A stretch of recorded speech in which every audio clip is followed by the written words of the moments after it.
Que le Seigneur vous bénisse. S'il y a quelqu'un qui n'est pas content d'être ici ce matin, c'est le diable. C'est le Satan seul qui n'est pas contente. Wow. Moi, je vous remercie. Et je remercie mon ami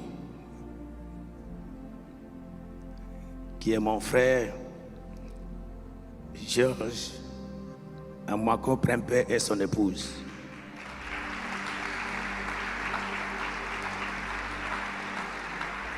Et je remercie tous les anciens de cette église, tous les officiers, ceux qui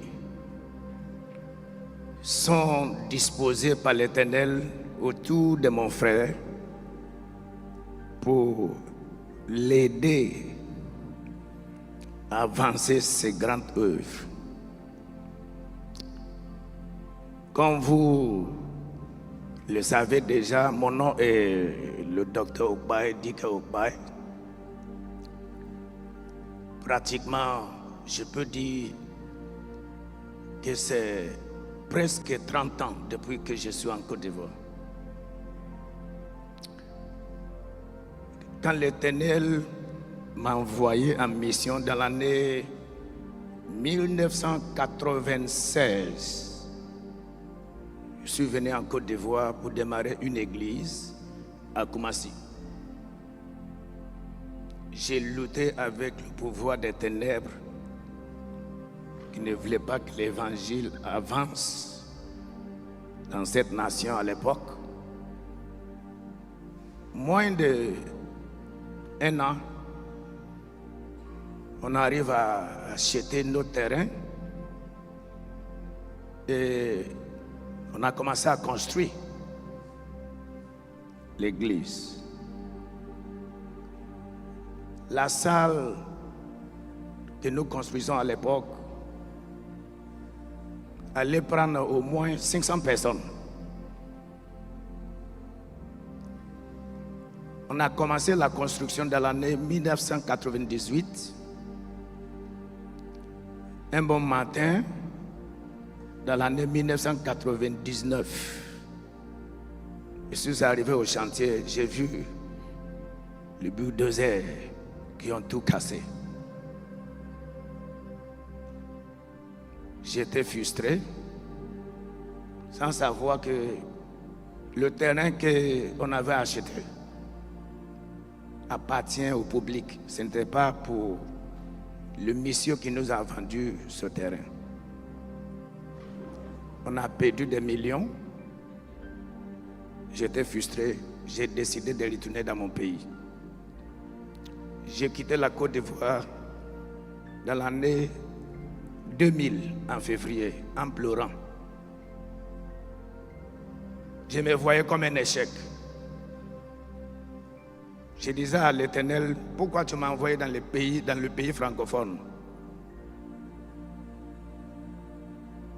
L'Éternel m'a dit, mais ta mission en Côte d'Ivoire n'est pas encore finie. Retourne. J'ai dit que non, je ne vais pas retourner. J'ai failli mourir au pays par la force. Je suis retourné. Maintenant, c'est plus pour faire église. J'ai commencé le ministère dénommé Pentecostal Alliance International, c'est-à-dire Alliance Pentecôtiste,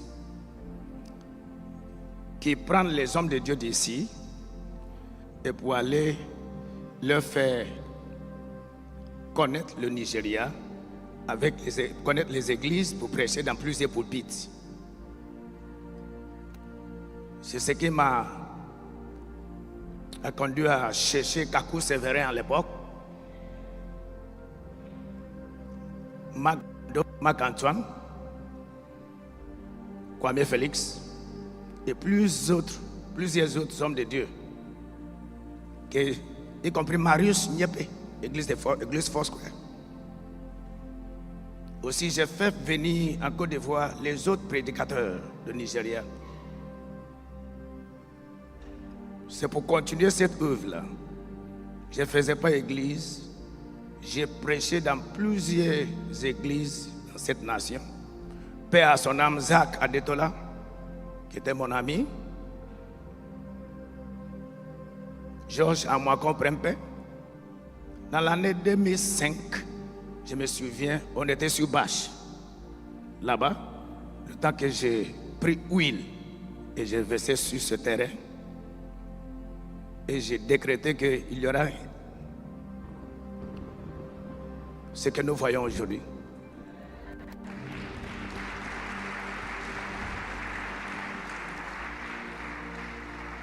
Aussi, c'était dans la même année 2005, quand j'ai fini mon programme ici, parce que j'ai prêché pendant 21 jours. Ici, on a fait veiller. Jeûne de prière, première veillée et jeûne de prière de 21 jours était dirigé par ma personne dans cette église. Je me souviens qu'il y a encore, s'il y a ceux qui étaient ici le jour-là peut-être, ils sont encore là, peut-être. Voilà. En fait, même année-là, j'ai invité Pasteur Georges chez moi au pays. Et il a fait 1 mois, 2 semaines chez moi à la maison. On a parcouru le pays pour prêcher l'évangile. Maintenant, dans l'année 2010, je suis allé aux États-Unis. Dans mon retour, je suis venu lui rendre. Il m'a dit, Bishop, il faut commencer ton église ici. Je lui ai dit, non, il dit, il faut commencer. C'est Georges qui m'a encouragé et il m'a soutenu de commencer le domaine des églises d'excellence.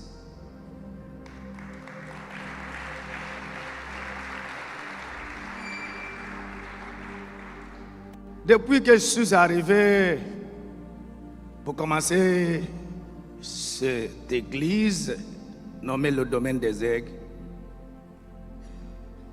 ce n'était pas facile. C'est comme si le diable cherchait à m'éliminer, à détruire mon ministère. On a commencé dans une maison duplex de 9 pièces. On payait 500 000.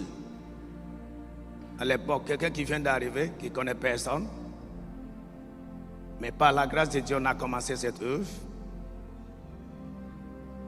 On n'a même pas encore fait 2 mois. On a eu notre première rébellion. Tout le monde. Mon pasteur a pris tout le monde pour partir. On m'a mis dehors. Il pleuvait. Ils ont fermé le bâtiment. Ils ont jeté tous mes matériels dehors. Et je me suis souvenu de ce qui est arrivé à mon ami Pasteur Georges aussi. Et je l'ai appelé au téléphone d'aller dire aux gens là que je ne suis pas Pasteur Georges, que je suis au bail, dit que au bail.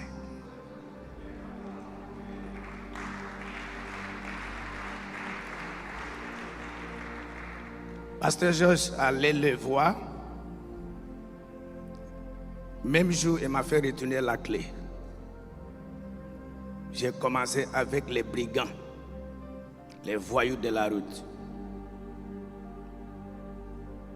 en acclamant. Ils sont mis ensemble, y compris les propriétaires des quartiers qui disent qu'ils ne voulaient pas voir l'église là-bas.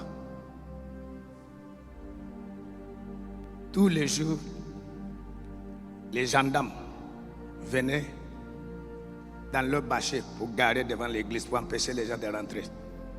Mais j'ai résisté. Parce que j'ai déjà, n'oublie pas, ce qui m'est arrivé à Koumassi. Et j'ai fermé l'église pour retourner. Où le Seigneur m'a dit, retourne. Ta mission n'a pas encore fini à Côte d'Ivoire. Maintenant, voici ce qui m'arrive.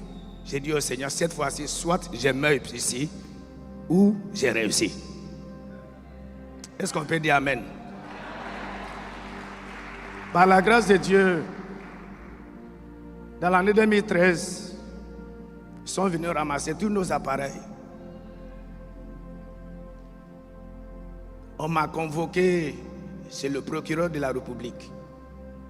C'est pour m'intimider, pour que je ferme l'église et pour retourner chez moi encore. Mais comme Dieu voulut, parce que ce que je conseille les jeunes qui ont reçu l'appel, il faut bien écouter pour savoir si réellement c'est Dieu qui t'a appelé ou bien c'est toi-même. Si c'est Dieu qui t'a appelé, c'est lui qui va sponsoriser son œuvre. Mais si c'est toi qui as appelé toi-même,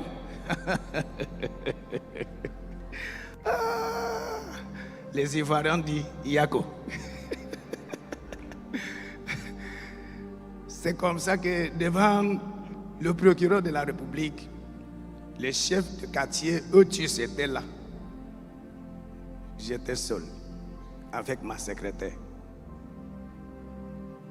Le procureur a commencé à crier, jeune homme, ils ont dit que tu es têtu. Tu déranges le quartier. Je lui ai dit, s'il vous plaît, je ne dérange pas le quartier. Mais ce sont eux qui dérangent le quartier. Je suis venu pour arranger le quartier. Mais comme il voulait parler encore, il y a quelqu'un qui est venu taper à sa porte. Parce que son bureau, tout est déjà... Il n'y a plus de place pour recevoir les gens. Mais déjà, c'est un avocat. Il a ouvert la porte. Il m'a vu. Il dit, Docteur Ogbaye, tu fais quoi ici? Qui t'a amené ici? Tu as quel problème? Devant Dieu, je ne les connais pas. Il a dit, mon procureur, s'il te plaît, est-ce qu'on peut voir dehors?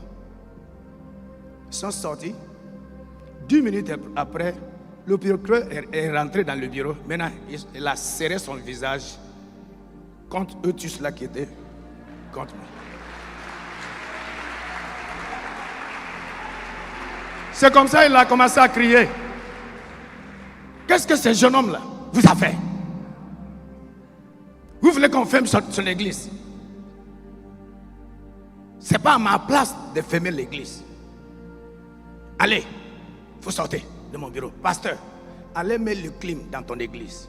Vous fermez les portes. Ils disent que c'est le bruit. Mais le rapport que j'ai reçu de toi, l'avocat l'a dit que tu es un grand homme de Dieu, que tu fais de bien. Bienvenue en Côte d'Ivoire. C'est comme ça que les gens nous ont laissés tranquilles. J'ai pensé que c'est fini. Dans l'année 2014, grande inondation, rue Ministre. Tout ce qu'on a mis dans notre église, ordinateur, tous nos appareils, malgré les appareils que les gendarmes ont pris, on a tout remplacé. L'inondation est venue envahir. On a tout perdu. J'étais découragé. J'ai appelé Pasteur Georges. Il a dit, ah, Bishop, est-ce que... Il lui a dit, est-ce que quoi? Est-ce que c'est le moment, Dieu a sa manière de nous parler? Je lui ai dit, Bishop. J'ai dit, Bishop, écoute. La grâce diffère. Dis-moi Amen. On a commencé à chercher un autre endroit. Dieu nous a aidés, on a trouvé un local vers le rond-point Ado. Une maison inachevée. C'est un chantier, terre rouge. J'ai discuté avec la propriétaire, une femme veuve qui a dit qu'elle vient de perdre son mari. Je lui ai demandé, la fondation est faite pour combien de niveaux? Il a dit c'est 1+2. Tout en haut est juste, c'est dalle seulement. J'ai dit, ok, nous allons achever ce bâtiment et je vais placer l'église en haut. On a tombé d'accord sur un prix. Je lui ai dit d'aller faire le contrat pour m'amener. On m'a dit de payer d'abord. On voulait utiliser contreplaqué pour faire en haut. Comme ça, en partant, on peut tout enlever. Je suis venu à EcoBank de rond-point de la Pamirelle pour retirer de l'argent pour aller payer. Comme je suis arrivé, la femme m'a dit, pasteur, ton accent est comme si tu es anglophone. J'ai dit oui, je suis anglophone. Mais tu t'exprimes bien en français. J'ai dit c'est la grâce de Dieu. Mais tu es de quelle nationalité? J'ai dit nigériane. Elle a dit, ah, je vois vos jolies maisons là, sur Nollywood. Pourquoi ne pas faire ça ici? Je lui ai dit, ah, madame. Je lui ai dit, ah, quand même, la feuille que tu as amenée là, mon mouton mange ça. Vous n'avez pas compris ce que ça veut dire. La feuille, c'est la feuille, non, ou bien le feuille. J'ai dit, la feuille que tu as amenée, mon mouton mange ça bien. C'est-à-dire, ça tombe bien. C'est comme ça que je lui ai dit d'aller écrire ce qu'elle a dit là. Mets ça sur le papier. Amen. Parce que j'étais le représentant d'une grande société de l'États-Unis dans toute Afrique de l'Ouest. C'est moi qui ai amené ce comprimé là qui fait la réduction de la consommation d'essence et gasoil. Mon entreprise a publié ça. Maintenant, à l'époque, je faisais États-Unis, Côte d'Ivoire, Nigeria, partout. Mais à cause de ce travail-là, j'ai vidé le compte de l'entreprise. On arrive à construire. Mais avant de terminer, achever le bâtiment, la femme est venue fermer le chantier et dit qu'elle ne veut plus nous voir entrer là-bas. J'ai dit, Seigneur, ça c'est quel problème? Ah, mon temps est déjà fini. Peut-être que vous allez attendre le reste quand je prendrai le micro. Ou bien? Mais pour couper tout, finalement, j'étais frustré, j'étais sur le point de tout abandonner pour partir. Mais quand je suis allé au chantier un bon matin, voici un vieux père que je connaissais qui venait prier chez nous là-bas, où on était vers Guiro là, vers rue Ministre là. Il m'a dit, ah, mon fils, on te cherche depuis là, vous êtes où? J'ai dit, c'est nous qui sommes en train d'essayer de construire ici là. Ah, la femme là, tu es tombé dans sa main. Elle est méchante, hein? Qu'est-ce qu'il y a? Je l'ai expliqué. C'est comme ça que le monsieur m'a dit, ne t'inquiète pas, tu vas achever ce bâtiment-là. Vous allez faire votre église ici. J'ai dit, mais papa, tu es où? Tu es qui? Il a dit, je ne t'avais pas dit. Je suis le président de Cour suprême de la Côte d'Ivoire.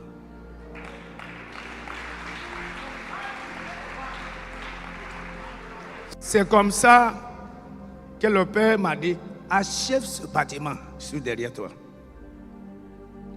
C'est comme ça, la femme aussi, elle a couru et s'est précipitée pour aller. Elle a pris ce contrat-là qu'on n'a pas signé pour aller déposer à la justice. Elle a perdu le procès après 2 ans. Ils ont dit, oh, bye, reste là-bas. Comme on a achevé, peut-être si le technicien peut montrer l'église où nous sommes actuellement, si tu peux les registres, si vous pouvez montrer, voilà, c'est ça qui est là. C'est une grande salle qui peut prendre au moins 300 personnes. Quand on a construit, on a équipé. Elle a retourné à la justice encore en cherchant à nous arracher ce qu'on a construit. C'est le combat, mais ça ne finira jamais. Aussi longtemps que nous prêchons l'évangile, le diable ne laissera pas l'église tranquille. C'est pourquoi Jésus a dit, pierre, sur toi que je bâtirai mon église. Que Dieu vous bénisse. Merci, docteur. Alléluia, waouh, quel témoignage puissant, un témoignage de résilience.